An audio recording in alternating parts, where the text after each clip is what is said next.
Good morning student. Today we will study the kinetic theory and heat capacity of monoatomic gases.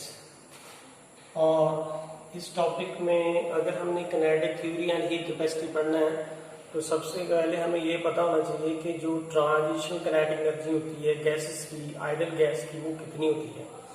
So transition kinetic energy जो है transition kinetic energy of ideal gas जो है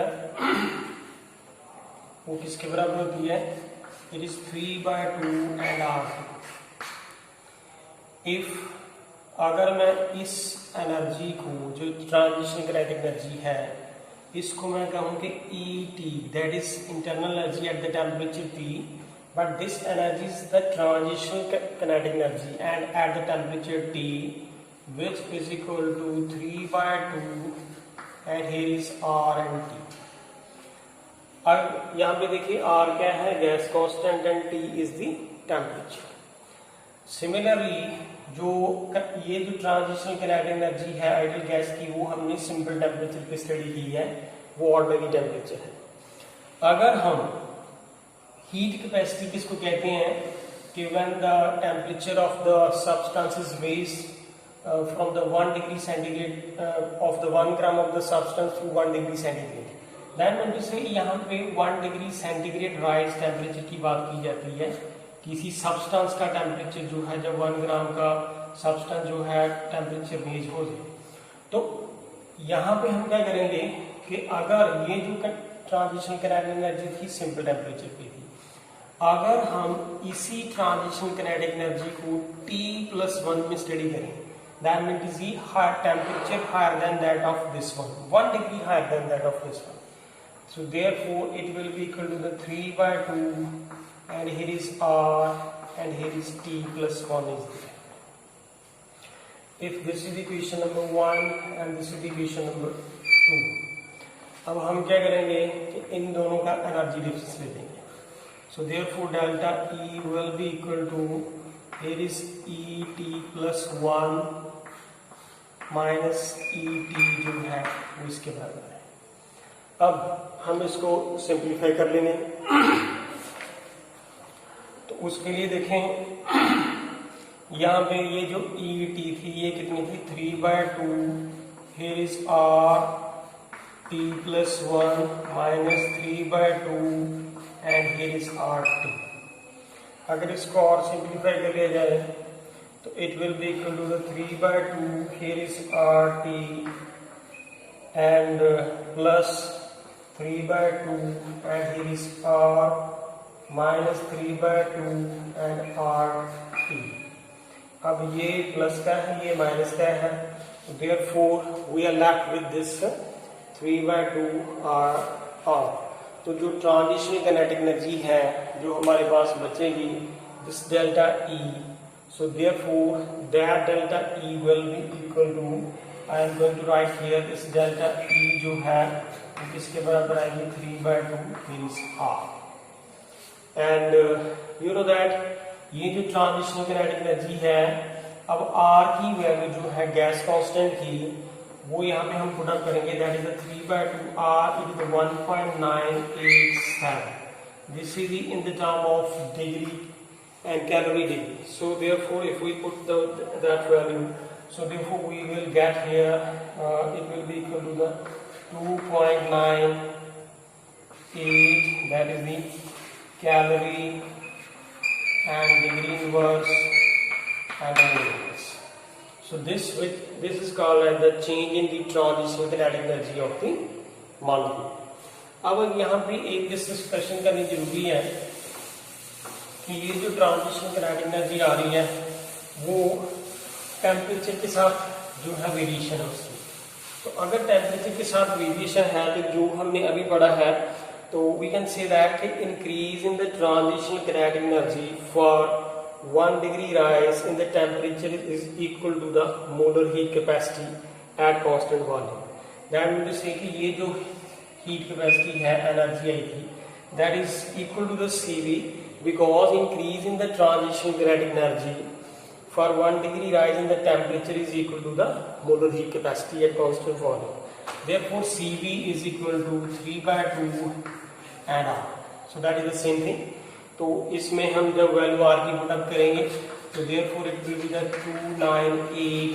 It is the calorie and is the degree inverse and mole inverse. So this is all about of the Cv. Second term जो आ जाती है हमारे पास वो क्या है, CP2. तो अब ये CP को हम कैसे सॉल्व करेंगे, तो let's see in that case you know that as we no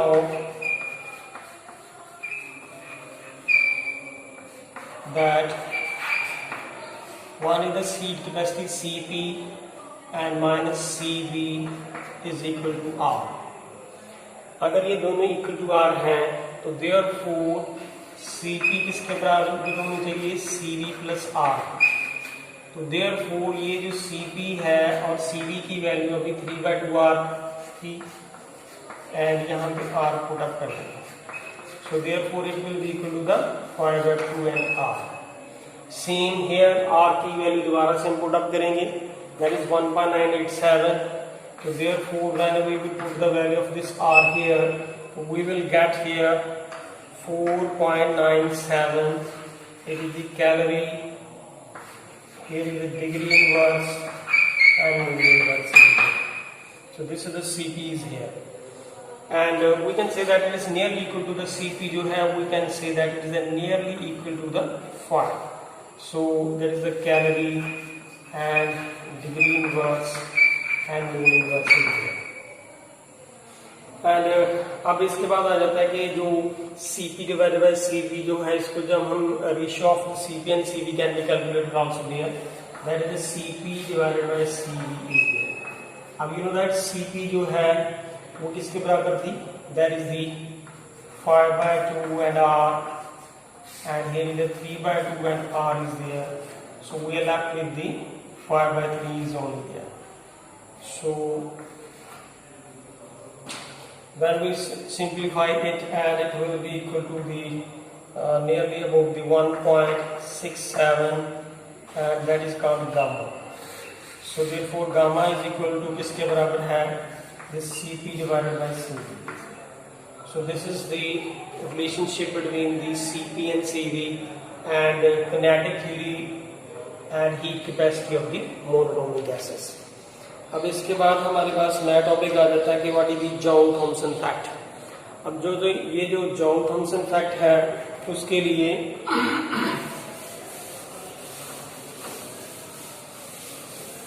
actually जॉउल-थॉमसन ने कहा था कि if we have a system which is insulated, if we have a system which is insulated and therefore उसकी enthalpy जो है वो change नहीं होती, that is enthalpy is 0 for an isolated insulated system.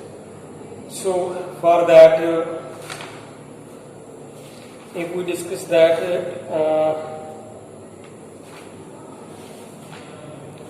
let's see Joule-Thomson effect क्या है. In that we have here is a porous membrane. This is a porous membrane. और यहाँ पे है पिस्टन और यहाँ पे भी पिस्टन लगा. अगर यहाँ पे हम इस पिस्टन को पुशअप करेंगे, that P is the pressure, P1 is here, V1 is volume and T1 is the temperature, and here is on the side the pressure is P2, V2 and T2 is the temperature. अगर हम इस piston को जब pushup करेंगे इस तरफ, तो that is work done on the system is there. अगर यहाँ पे work done on the system है, देयरफॉर ये वाला पिस्टन मूव करके यहाँ पे चला जाए, ये इस डायरेक्शन में यहाँ पे आए. अगर ये इस तरफ आएगा तो देयरफॉर गैस यहाँ पे प्रेशर हाई हो जाएगा. प्रेशर हाई होने से तो gas will pass through this porous into this chamber. अगर गैस इस चैम्बर में चली जाएगी तो देयरफॉर ये जो इसका वॉल्यूम था तो वो वॉल्यूम जो है वो ये पिस्टन बैकवर्ड मूव कर देगा. तो देयरफॉर ये पिस्टन जो है वो बैकवर्ड मूव कर देगा. देयरफॉर यहाँ से ये वॉल्यूम जो है वो चेंज हो जाएगा. So that means to say here is work done on the system and here is work done by the system. Because this piston, ये वाला जो piston है वो करके बैक जा रहा है. That is work done by the system. और यहाँ पे हम प्रेशर लगा रहे हैं तो that is work done on the system is there. और ये पूरी जो है कंडीशन क्या है कि ये पूरा सिस्टम क्या है, इंसुलेशन है. So that means to say अगर this is an insulation, that means to say कि this is an adiabatic process is there. अगर ये एक adiabatic process है तो adiabatic process में क्या होता है कि ये जो Q है वो किसके बराबर होती है, 0. तो फर्स्ट लॉ के अकॉर्डिंगली यहाँ पे हम फर्स्ट लॉ को कैसे सॉल्व करते हैं, thus D is equal to D Q plus D W, usually simplified that. This is the first law of thermodynamics. अगर कंडीशन ये है कि ये हीट की वैल्यू 0 है, therefore we are left with here this D E is equal to D W. So this is the equation number is 1. अब आ जाता है कि हमें ये वर्क कैलकुलेट करना है. ये वर्क कितना है, सबसे पहले हम इस साइड में वर्क कैलकुलेट कर लेते हैं. तो work done by the system, sorry on the system, on the system. जब work done on the system होगा तो यहाँ पे हम इसके ऊपर वर्क कर रहे हैं तो ये पिस्टन मूव करके यहाँ पे आ जाता है, ये वाली डायरेक्शन में आ जाता है. तो जब work done on the system होगा तो therefore work done on the system, तो therefore we will write here this the P1 and V1 and change in the pressure and with this P1 is pressure and V1 is the volume. अगर work done यहाँ पे होगा bye, that is very sorry, on the system. This is work done on the system is there, that is taken as the positive here. And यहाँ पे है work done by the system, क्योंकि ये piston जो है move करके back चला जाएगा. तो therefore work done by the system. So therefore that will be equal to the minus P2 and V2. That means to say here is minus sign show that the work done by the system is there. अब हम इन दोनों work को add up कर लेंगे. तो वो work जो है ऐड अप करके हम सिंप्लीफाई कर लेंगे कि टोटल जो वर्क कितना था. अब देखें, so the net work done, net का वैल्यू किसके बराबर आएगा, यहाँ पे आया था, that is the P2 V2, here is the P1 and V1. So therefore it is the P1 V1 minus P2 V2 is the total work done. ये जो नेट वर्क था, this is the total work done. अगर हम इस force equation में put up करें जो हमने पहले फाइंड की थी, this delta E is equal to this is the sorry DE is equal to DW. So therefore this the DE will be equal to, यहाँ पे वर्क की जगह हम ये इक्वेशन पुट अप कर देंगे P1 V1 minus P2 and V2. अब यहाँ पे ये जो है डी इज का चेंज इन इंटरनल एनर्जी, इसको हम लिख लेंगे E2 माइनस E1 और यहाँ पे आ जाएगा P1 V1 minus here is the P2 and V2. सो इस वैल्यू को हम इस तरफ ले आएंगे, दिस द E2, फिर इधर P2 plus V2 is here और ये E1 इधर चला जाएगा, देखो E1 plus P1 and V1 is here. और you know that this is the formula of enthalpy. That means to say कि इस चीज को हम क्या लिख सकते हैं, हियर इज H. सो अगर ये H है तो we will write H2 and here is the H1. Therefore H2 minus H1 is the 0. That means से डेल्टा H की वैल्यू कितनी आएगी, 0. तो इस डेल्टा H 0 आने से हमें पता चलता है कि this show that when gas is expand adiabatically, यहाँ पे ये जो गैस है एक्सपैंड हो रही है, इस वॉल्यूम से ये एक्सपैंड होकर कितना जा रही है, adiabatically. When the gas expand adiabatically through the porous partition, ये वाली जो porous partition है, when the gas expand adiabatically through this partition, there is no change in enthalpy of the system. then we say there is no change in enthalpy, and this is called as the Jones law of the, जो हमने पढ़ रहे थे, so that is the Jones law of the thermodynamics. इसके बाद John Thompson effect था. इसके बाद हम जो नेक्स्ट टॉपिक है inversion of temperature, John Thomson coefficient, ये सिलेबस में नहीं है.